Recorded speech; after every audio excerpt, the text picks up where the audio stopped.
ची बातमी शेतकऱ्यांसाठी अत्यंत महत्त्वाची बातमी आहे। कर्जमाफी योजनेचा लाभ मिळणाऱ्या शेतकऱ्यांना नमो शेतकरी महासन्मान योजनेचा लाभ न देण्याचा निर्णय सरकारने घेतलाय, अशी माहिती सूत्रांनी दिली आहे। कर्जमाफीमुळे सरकारवर वाढलेला आर्थिक भार कमी करण्यासाठी हा निर्णय घेतला असून शेतकऱ्यांना वर्षाला मिळणारी 6,000 रुपयांची मदत यामुळे थांबेल।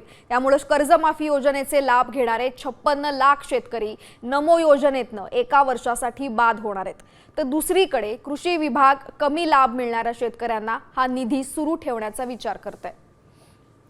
राज्यातील शेतकऱ्यांसाठी अतिशय महत्त्वाची बातमी आलेली आहे। खरं तर ही खूप वाईट बातमी म्हणावं लागेल राज्यातील शेतकऱ्यांसाठी, कारण आता नमो शेतकरी योजना जी आहे ती बंद होण्याच्या मार्गावरती आहे।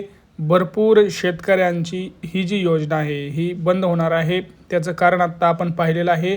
त्यांनी असं सांगितलं की ज्या शेतकऱ्यांना कर्जमाफी मिळणार आहे अशा शेतकऱ्यांसाठी जी दुसरी नमो शेतकरी महासन्मान योजना जी आहे त्या योजनेमध्ये त्यांचं नाव कमी करण्यात येणार आहे।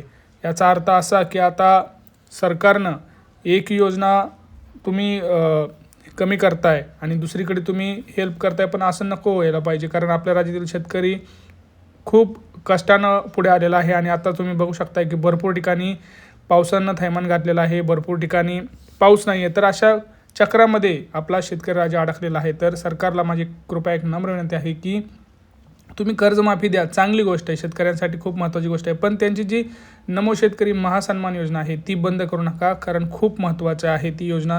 कारण भरपूर साऱ्या ज्या आपले छोटे मोठे शेतकरी बांधव आहेत त्यांना या योजनेतून भरपूर सारी मदत होते। तर आता याच्यामध्ये ही खूप मोठी अपडेट आलेली आहे, कारण सरकारनं असा निर्णय घेतल्याचं असल्याचं आता आपण पाहिलेलं आहे। हे अजून कन्फर्म झालेलं नाही, पण बातमी तर आलेली आहे। तर माझं असं सरकारला नम्र विनंती आहे की तुम्ही योजना बंद करू नका। तुमचं काय म्हणणं आहे प्रत्येक शेतकऱ्यांना कमेंट करा।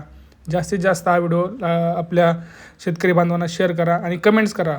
तुम्ही कुठल्या जिल्ह्यातून पाहताय आणि तुम्हाला काय वाटतं या योजनेवरती, तुम्ही प्रत्येकाने प्लीज कमेंट करा। भेटूया पुढच्या व्हिडिओमध्ये मित्रांनो, तोपर्यंत जय महाराष्ट्र।